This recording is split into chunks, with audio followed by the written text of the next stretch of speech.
Hello, hello, hello. Good afternoon, mamas. Good afternoon, Ngozi. Thank you for joining us this afternoon. And just give me a moment.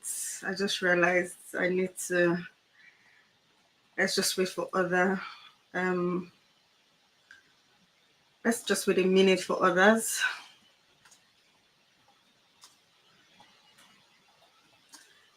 How have you all been since the last time? And how is the weather over there, wherever you are?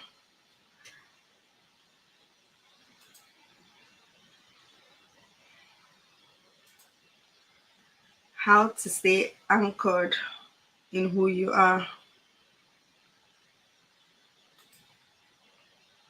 Hello, hello, hello.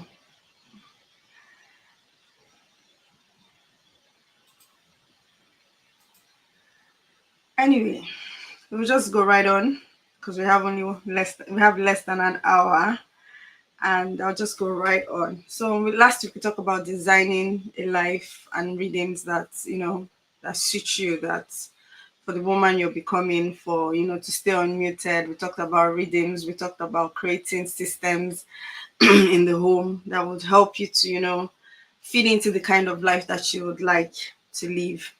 Hello, Incy. Thank you, thank you, thank you for joining us this afternoon.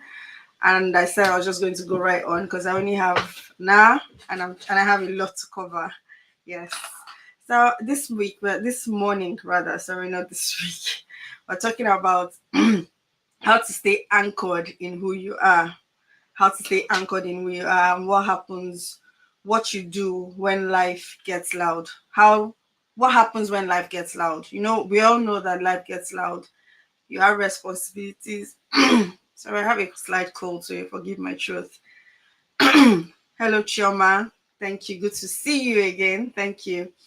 We have responsibilities. We have the school runs. We have calendar to fill. We have doctor's appointments. You have this. You have that. You have that. And life really gets loud. It's not a myth. Life really gets loud. Sometimes you look at it and we're like, we're not super women, and we're not planning. We're not trying to portray the fact that women are all and everything. We can do everything. We break down. We get tired. We have hormones. We're on our period, and sometimes that can even make us make our moods low and everything. So life really does get loud.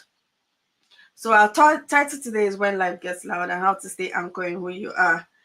um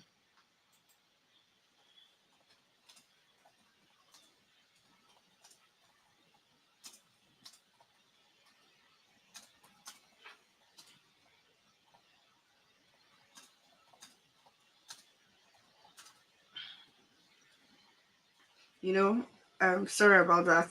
I was just trying to write the title. So if this is your first time of joining us, my name is Debbie Echo. I'm the founder of your Discovery Coach, and I help stay-at-home moms or women who are in midlife reconnect with themselves and create a life that honors who they truly are. We're not like trying to let life happen to us, which is what happens a lot of the time when we live in auto mode or autopilot. But this afternoon, we're going to be diving into the very real struggle, what to do when life gets loud. And I had explained, life gets loud. We all know it does. Now, I want to hear from us. I think it might be a bit premature to ask this, but I just want to hear what's the loudest thing in your life lately? What's that loud thing? For me, let me give myself as an example. Let me start off. Over the weekend, we went to the forest for a 3-day camping trip with our church. And I found out that, before that camping trip, I had too much to do. I had to run the home. I had to try and get everything because it's a camp, it's in the forest. You want children to be as comfortable as possible. So you don't want to be forgetting essentials. Wrote list and wrote list of things that we'll need. We went to the market like 3 times with my friends. We went again with my husband, getting this, getting that, and everything seemed like a lot. And honestly, my body was also breaking down because I had a very terrible cold. I was also on my period, so it wasn't even helping. Headaches all the time. So life was really, really loud. And when we got into the forest, I would tell you sincerely, I actually broke down because my body was stressed. What do we do? Sometimes, this breakdown comes. Okay, Insi said motherhood. Yes, motherhood can be a lot. It can actually be a lot. You have to think, remember that every child, if you have two children, no two children are the same. What works for one child doesn't work for the other child, so you're infusing yourself. You can't use the same strategy with child A with child B, so you are different things to different children, and also to your husband. It can be a lot. Life really does get loud. And I was just giving a story here, and I said how I got pressed down in over the weekend. It was loud. It was very loud. When children are tired and are hungry, my children are still very young. When children are tired and are hungry and they throw a tantrum, but the mother that they're throwing a tantrum to also needs to throw a tantrum out to the dad, and all the multiple effects of that, you know. And you're supposed to be there, strong, mature. They say you are an emotional anchor for these children. We know it can be a lot. And feels like everything just comes at you. Motherhood, routines, trying to hold everyone together. You design a life around service, and that's truly what motherhood can do to you. Serving everyone. What would they eat? Well, meal planning. Okay, sports day for child A is not the same thing as sports day for child B. So today you're thinking these things are very, very valid emotional, mental workloads. So yes, you're talking to the right person, because I have felt it. And I've also found a reading that works for me, and that's what we're going to be sharing in today's live. The season taught me one powerful thing. That clarity is not found in the silence. It's forged in the noise. When everywhere is so at night, if you like to drive at night, for instance, I love to drive at night because I'm in the UK. UK night driving, not love. Let me not use the word love. Love is too strong. I don't mind driving at night in the UK because there's this serenity, the street lights, everywhere is so nice. So it kind of puts off the pressure of me trying to, because I've been here 8 years, but I still struggle with driving on the other side of the road. That's story for another day. But it kind of removes the struggle of cars coming fast behind me, and I'm trying to think, am I supposed to go left? Am I supposed to go right? Well, you see, in that night time where there's less cars on the road, sometimes you're driving for miles and you're the only one. That's not when you need clarity. When you need clarity is when the noise is loudest. So yes, clarity is not found in the silence. It's when these things are calling at you, the routines, the demands of being a mom, the demands of life are coming at you. You actually need clarity. So what am I supposed to do first? Wait, hold on, guys. Everybody calm down. What am I supposed to do first? What am I supposed to listen to first? This child wants you. This child wants you. Everyone is tugging at you.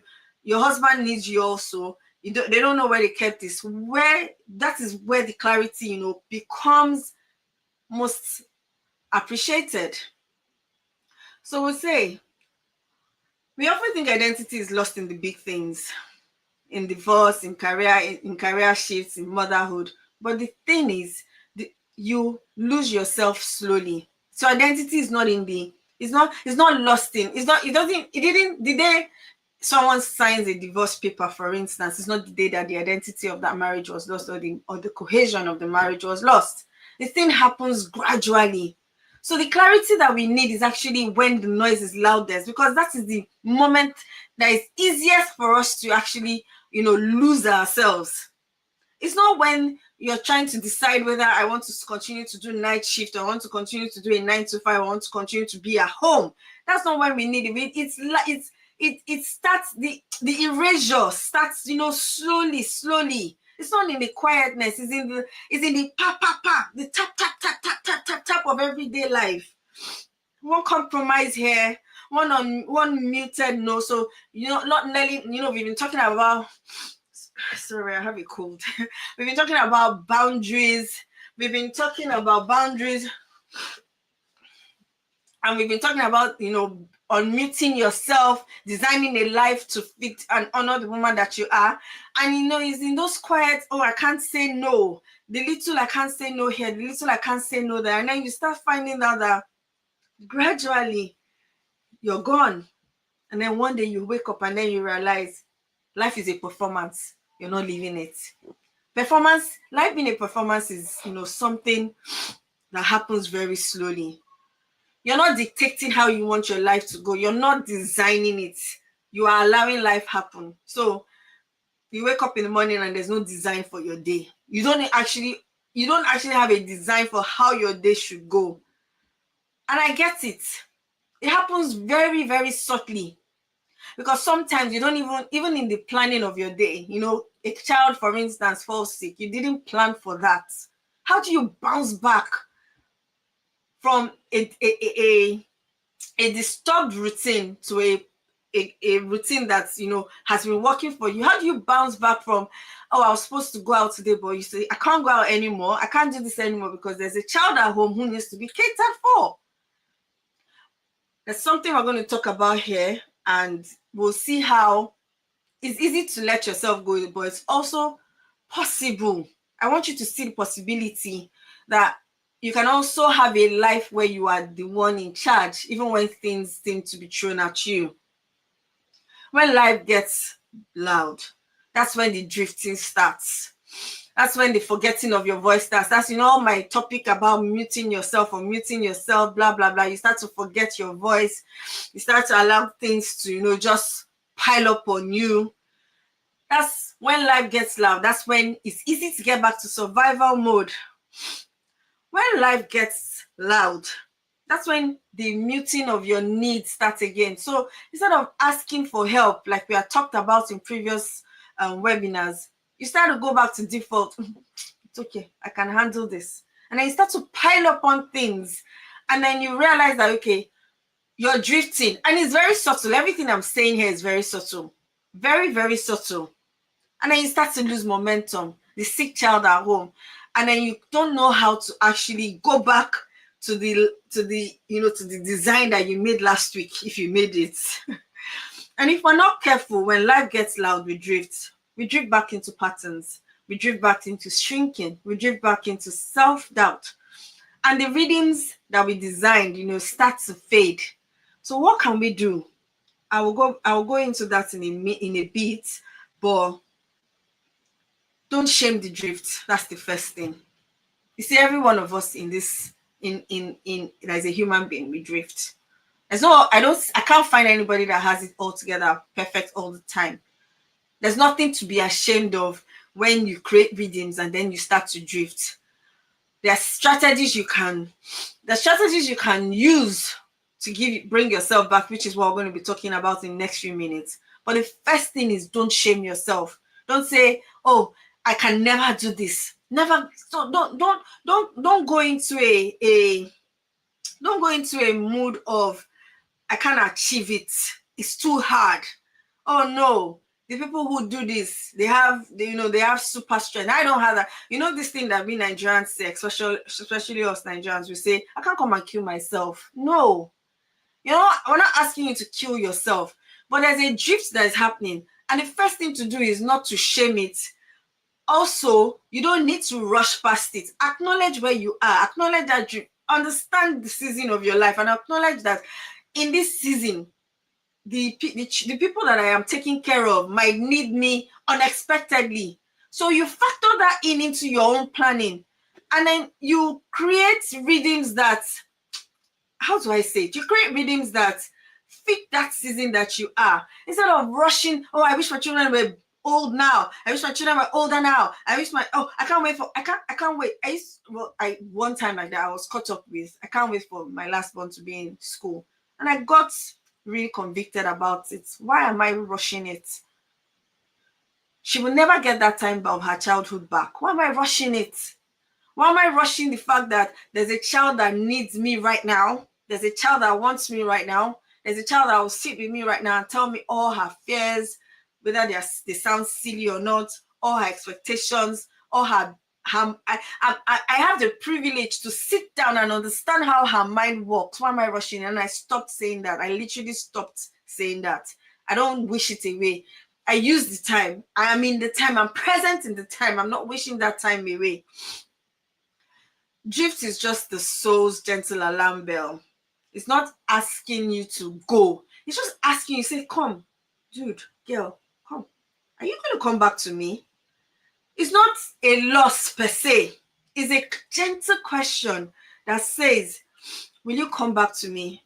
And every time you feel disconnected, let it be an invitation, not a condemnation. I want you to take that if that's the only thing you're going to take. Every time you're feeling disconnected, yes, last weekend, I felt really unplugged. I couldn't even do my journaling. And I'm very, very consistent with my journaling.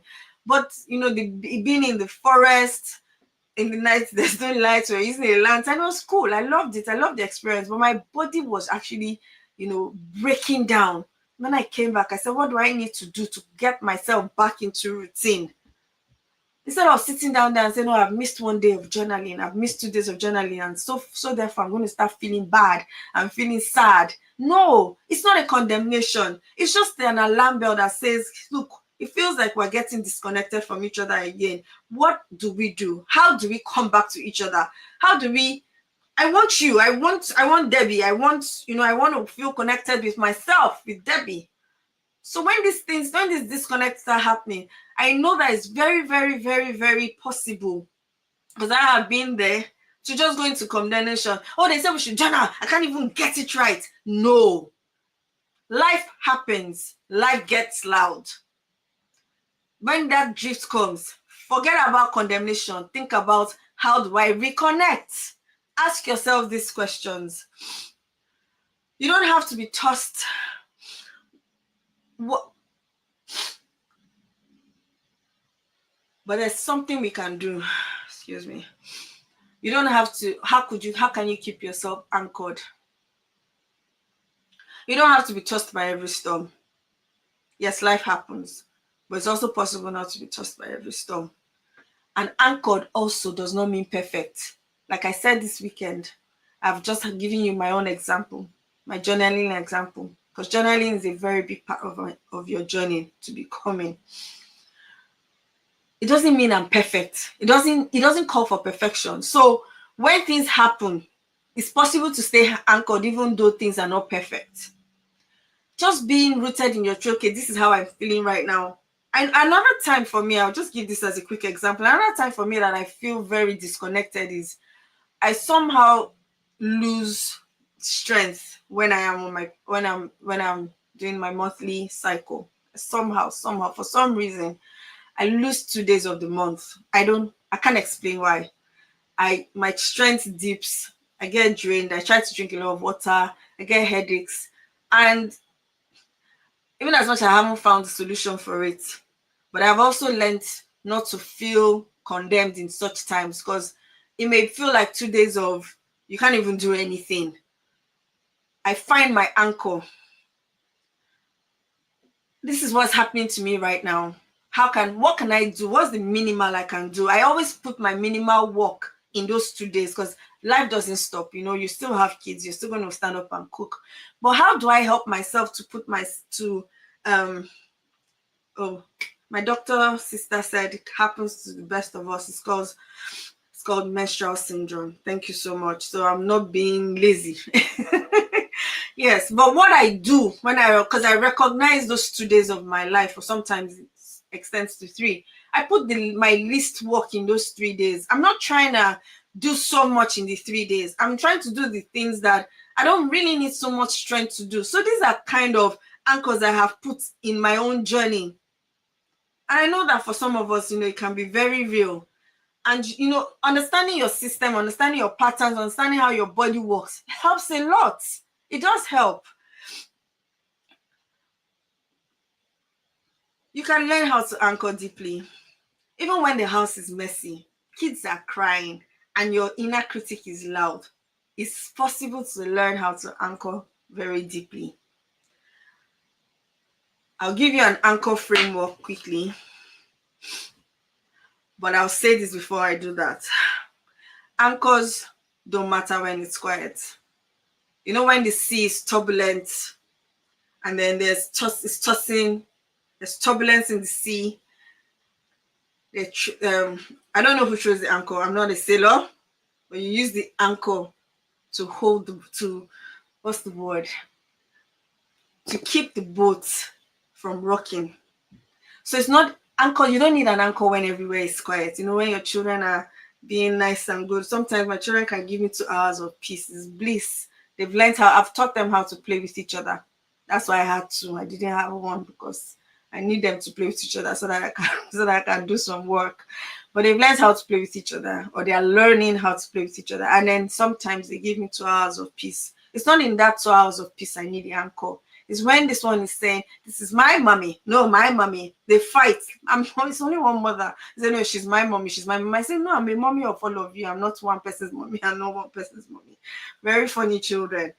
That's when I need the anchor. Anchors prove their worth when everything is shaking. If life feels loud now, that doesn't mean you are failing. Doesn't mean you are failing. So we're going to see the anchoring framework. We're going to have 3 anchoring framework. I call it the 3 A's. The first thing we're going to note is to anchor yourself in any season is awareness. The second thing is alignment, and the third thing is affirmation. What is an awareness? You can see that awareness is something that we need to carry through life, because in the first webinar, in the second and the third, I said this about awareness. Awareness is key. Awareness is the key. It's key. So awareness helps you to understand that, look, I'm not failing.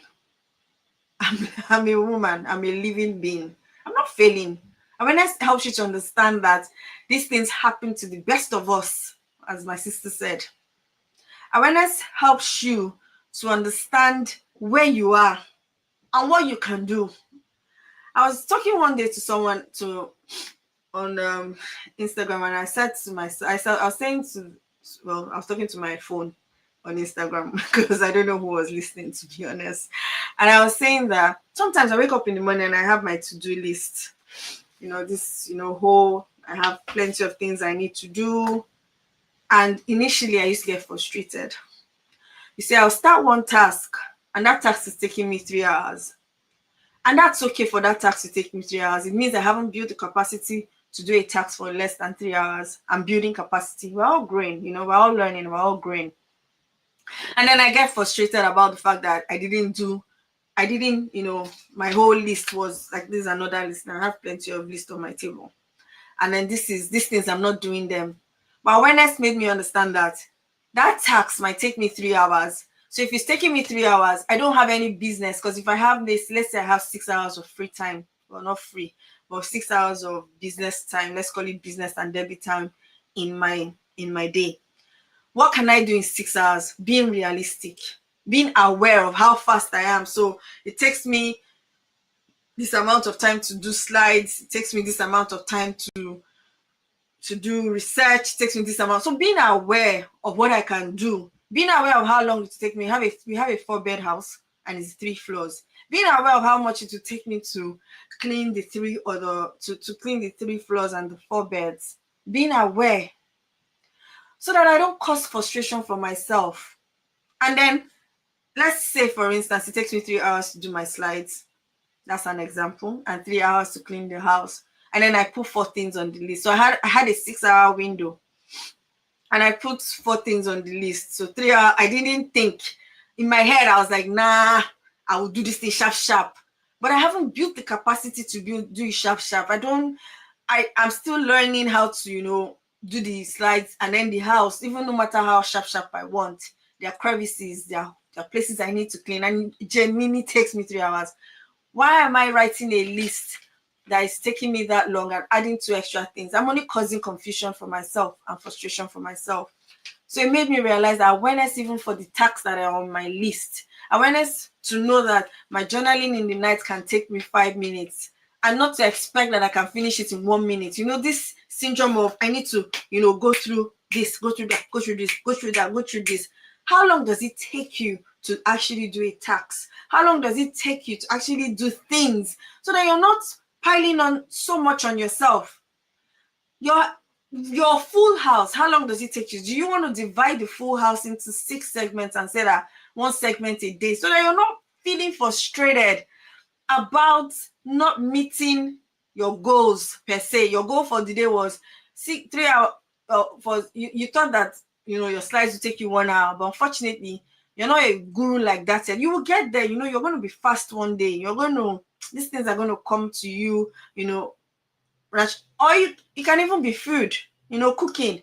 The instruction says that it takes. Let's say the instruction says that it takes 1 hour to do the jollof rice. But in your head, you're like, nah, it will take me 30 minutes. And then the fire is telling you, I cannot do this thing, faster. I'm not a magician. Awareness just helps you to understand what's available for you, what you can do, what you can't do. So I was just giving that as an example. But what I would love for us to take from this awareness topic is catch yourself in the drift. These are 3 questions I want you to ask. Who am I becoming in this chaos? Am I becoming grumpy? Am I becoming am I losing myself? What part of me is disappearing? So when the chaos starts, when motherhood, everything piles up on you, what part of me is disappearing? Understanding what's happening to you, being aware of what's happening to you is very key. Over the weekend, I just realized I was a bit disconnected. Things, it may look like we didn't plan. We have been planning for this camp for a long time, but there are certain things you can't do until you're going. I can't cook the food we're going to eat for 3 days until we're going, because there's really no freezer and there's nowhere to save it. There's nowhere to store. So there were so many things, and I couldn't pack all the children's clothes because they needed the clothes. I don't have as many. Do you understand? So it was a lot. Yes, I understood. Okay, maybe I should have done certain things earlier. Maybe I should have done some other things earlier. It's fine. But being aware of how I felt over the weekend was a game changer for me. When I came back, I wrote it all down. I saw where I could do better. I saw where I could have done things differently. And, it was all that. And in the chaos, I realized was I becoming grumpy? Was I becoming short-tempered? Was I becoming not unkind? Because we can be unkind to our children. What part of me was disappearing as the chaos started? I started having to, it is bringing awareness. Hello, place of hope. It's bringing awareness to your situation, to yourself, to your body. How am I disappearing in this chaos? Where have I muted my needs and my joy? So I was in a camp with people. Was I feeling like, oh, I can't ask for help? Oh, I'm so happy that I was able to ask for help. And God bless the sisters who helped me. Because it was so easy for me to just mute again. I don't know if I've mentioned before, but the former devil would have struggles, asking for help. She just wants to do everything. But I just said to my friends, the other sisters who were there, I said, look, I'm not feeling great.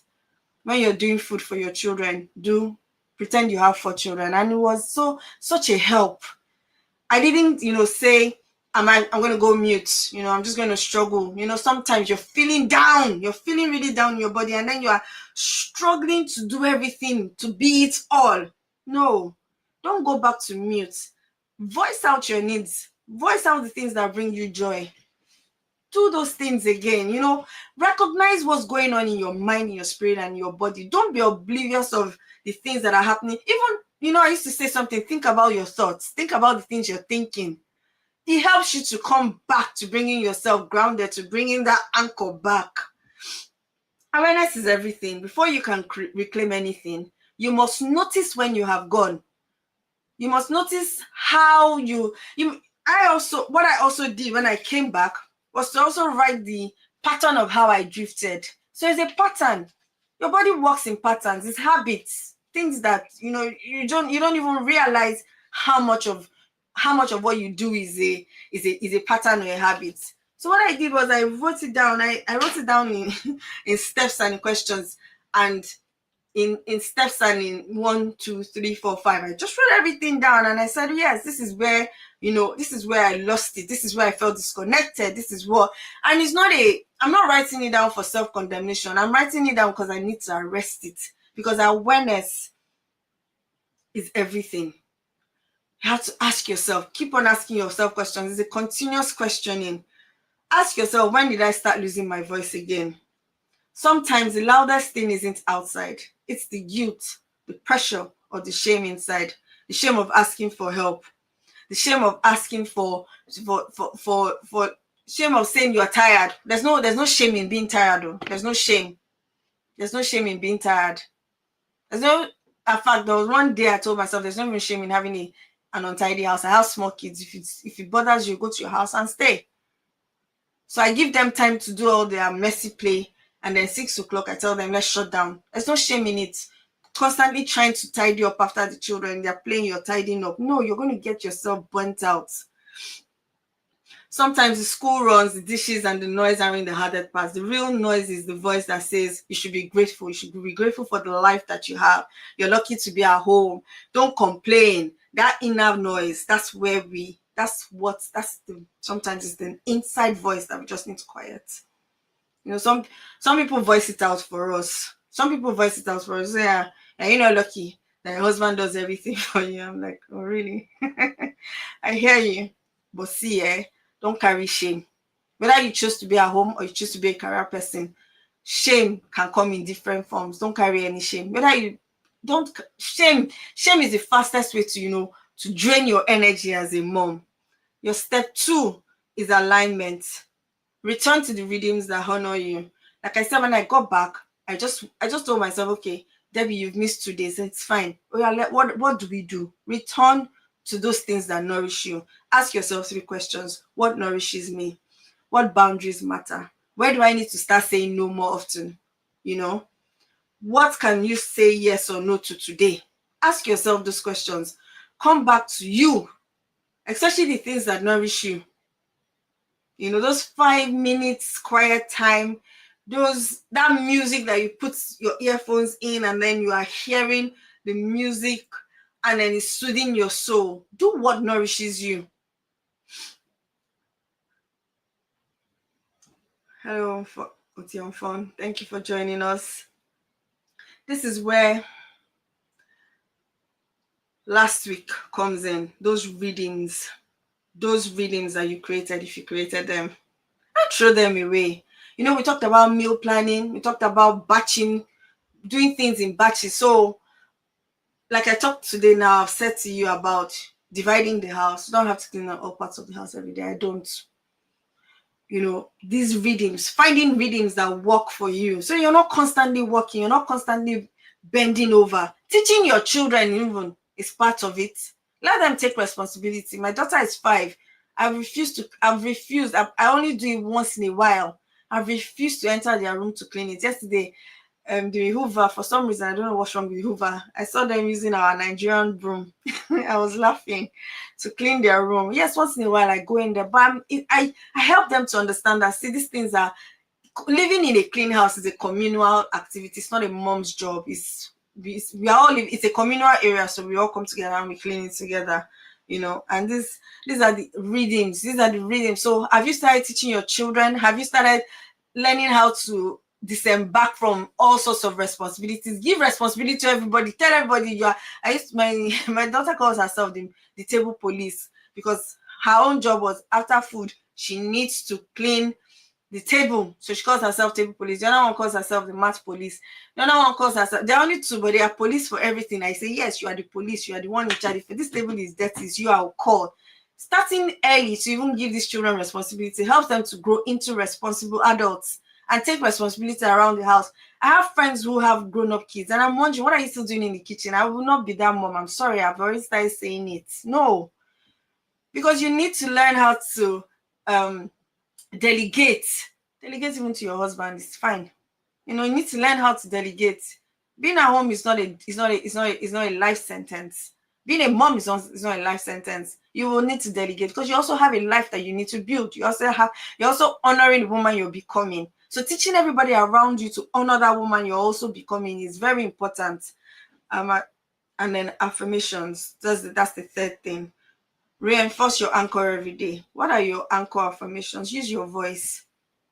My anchor affirmations are on my screensaver on my phone. I read it every day. And I tell myself the things I need to tell myself. What I use your voice, record your voice, listen to your own voice. I had listen to your own voice. I started recording, my own voice to hear me. Because there's always something about not liking your voice. Start liking your voice. If you don't like your voice, who's going to like your voice with you? I used to hear things before I started becoming who I'm becoming now. And you talk like a baby, or your voice is too small, or your voice is too thin. This way, I said, fine. So honestly speaking, I grew up not even liking my voice. Mommy, that's what they say. Secondary school, primary school, wicked children. Anyway, maybe they were just joking, but I actually stuck. And I said, I don't want to be known as, but no, record your voice, listen to your voice. Your voice matters. We keep saying that on these lives. Your voice matters. Daily grounding rituals, whatever it is that you choose to do, you can choose journaling, you can take a walk. Taking a walk in nature is so good. It's so refreshing. I think that's one of the things I really enjoyed this weekend. And luckily for us, there was no internet on my phone, so I was disconnected from the real world. I was disconnected from my phone, and it was just good, hearing nature. Sometimes like the Nigerian woman in me wants to come out and say, what if lion comes out from these bushes? But no lion came out, so thank God. Or no snake. Maybe not lion, snake. But you see, do these things that affirm who you're becoming. Take a walk. Tell your husband, I need 15 minutes. Give him the kids. Take a walk when the kids have slept. Breath walk. Learn breathing exercises. Take pauses. I'm sure these are things I've said before in other, but these are things that will help you with the anchor. You're going to you get from a place of awareness, knowing what's going on in your body, a place of alignment. Even when it seems like you have failed you have a routine, it feels like you failed in that routine. Come back, just come back. It's the constantly coming back. You're training your brain to honor the woman that you are. You're training yourself. Just come back. Just come back. Affirm yourself. Yes, I love how my children come back to me and say, Mom, mistakes. Everyone makes mistakes. What do we do with mistakes? We learn from them. Because I have told them this thing for the past God knows how many years now, and now it's part of them. So you too, when you make mistakes, yes, because there's no perfection.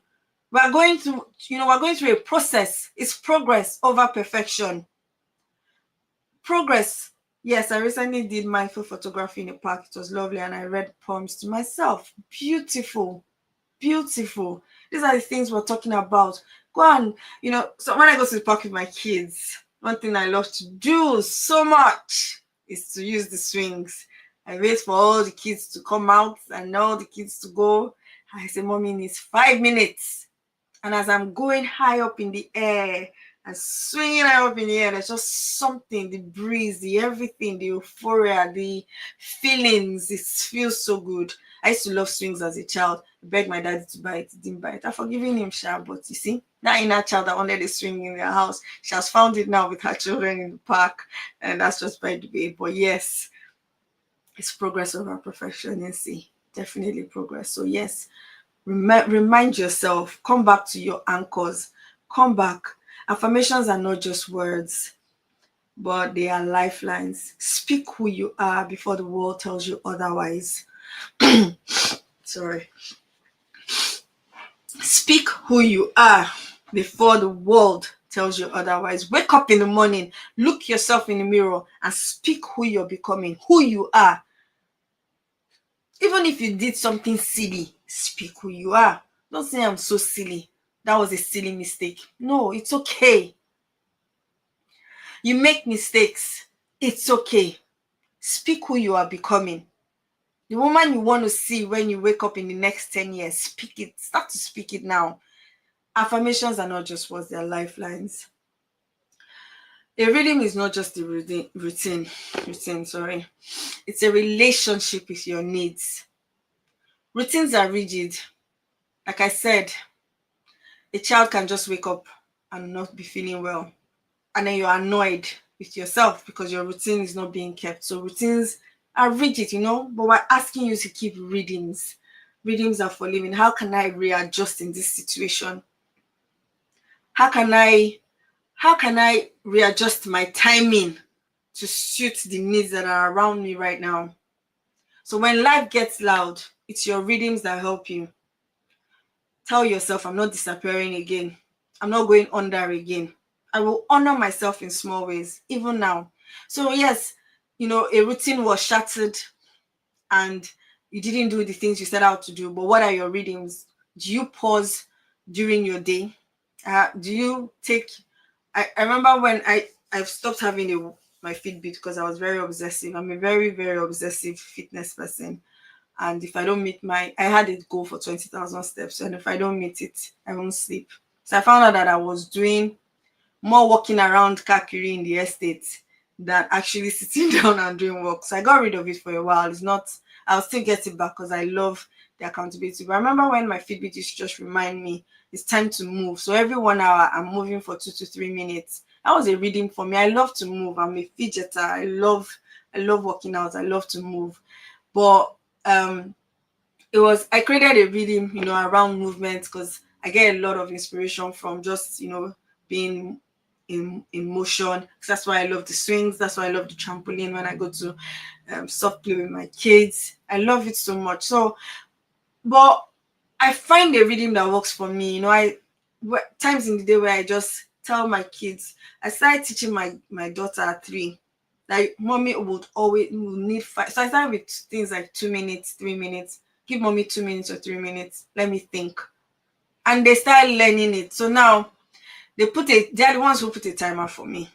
They put a timer for me and say, mommy, you have your 30 minutes and we are back. So I love you girls and I want you back.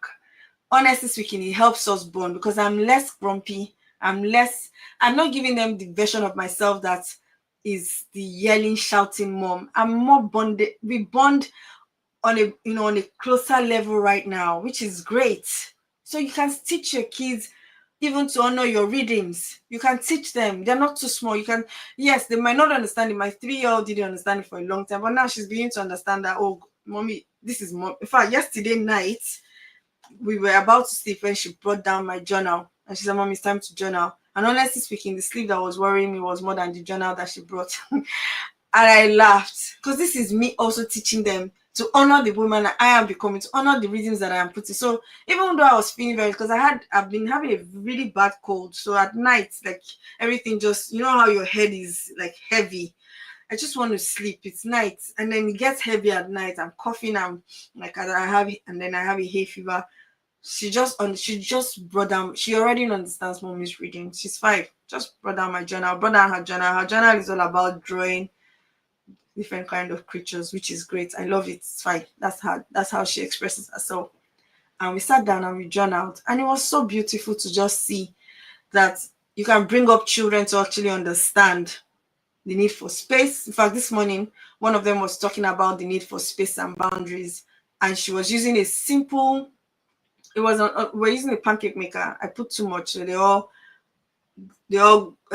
joined together instead of individual pancake. And she was like, "These pancakes don't understand their need for boundaries." You think children are not listening? They are. We laughed. It was just pancakes, and then she was like, "This pancake wants its boundary from this pancake," and we laughed. But it was so beautiful to see that they are also understanding that giving boundaries helps them and helps mom to live fuller. They're not feeling discarded. They're not feeling, oh, mommy doesn't love me. They just know that mommy loves us, but also mommy needs the space to be able to love us more. And it's so beautiful to see. So I'll just, go on, and because we only have 15 minutes, and let's reflect together. What's one thing you've drifted from? I know I've said a lot. What's one thing you've drifted from that you want to anchor back into? I mean, I'll love to hear your responses. It would be nice to hear your responses. But what's one thing I want to hear from you? One part of you you want to anchor back, and you can start tonight. If anybody wants to be bold enough to, just mention that.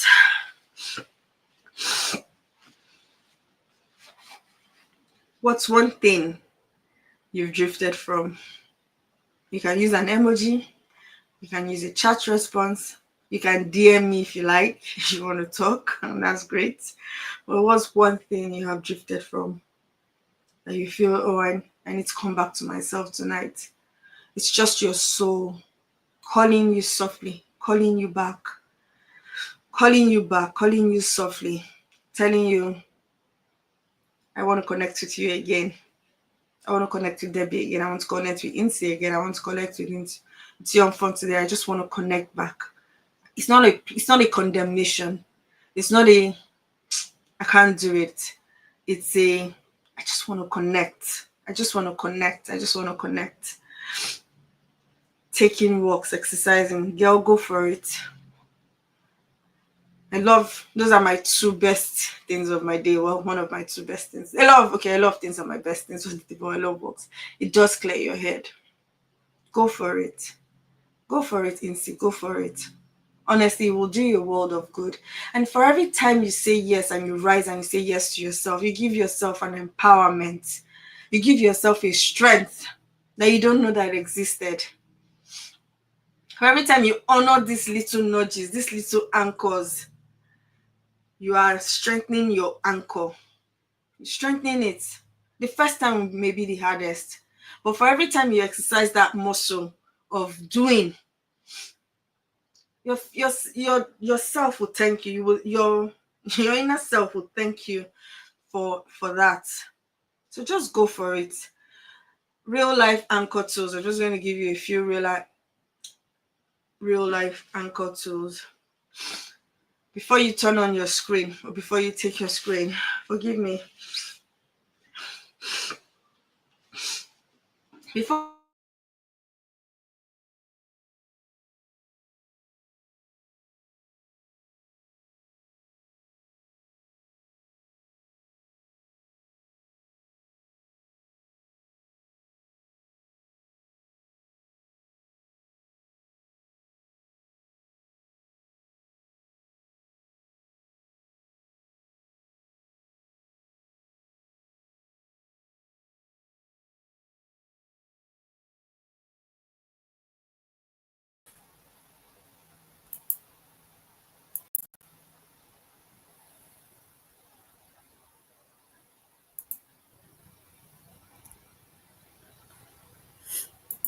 I apologize. I kicked off something on my screen. I kicked off something on my camera. Apologize for that. Before you take your screen in the morning, have a morning quiet moment. Do a voice check for yourself. Ask yourself, what do I need today? Do a 5-minute me first routine. Can be anything. Just me first. This is my routine for me. And end your day with reflection. They are very small anchors, but they do make a difference. Don't wait for quiet to return to yourself. Just learn how to create your own calm in chaos. Learn how to pause when there's chaos. These are little things. Just pause. Tell everybody, excuse me. Go to the toilet. Sit down there. Not for too long. Take a book. Take a walk. Life will always be loud, but you don't have to lose it when it's loud. You also don't have to feel guilty, like we said, when you start to drift. You stay grounded in who you are. Return to your readings daily. And when you even struggle to return to your readings, remember that when you feel a drift, it's just yourself calling you back.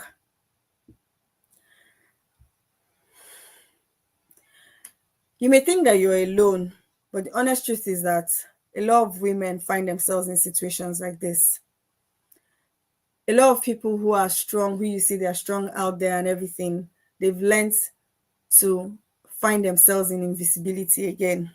They've learned to they've learned how to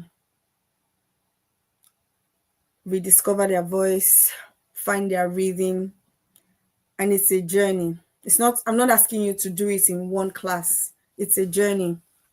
They've learned how to come back to themselves, to find their voice and, listen to that voice.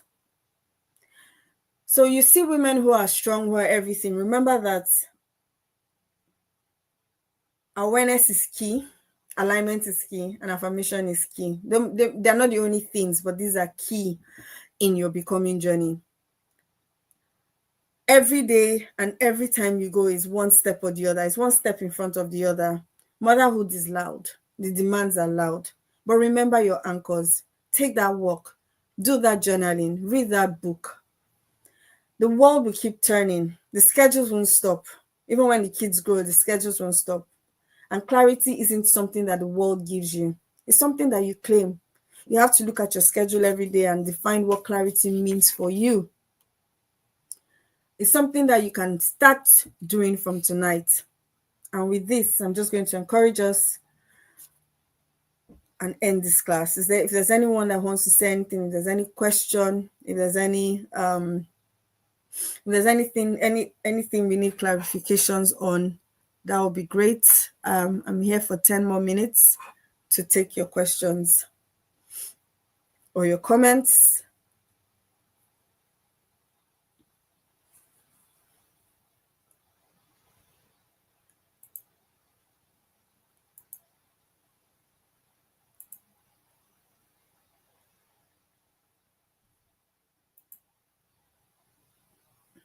Okay. Don't take your time for granted. Thank you to everyone who has listened tonight. This afternoon. I'm already looking forward to nighttime. Apologies. Thank you. And remember, your voice is valid. Your voice matters. You matter. And you need to just rise up and honor the woman that you're becoming. It's important. Thank you so much and have a great afternoon.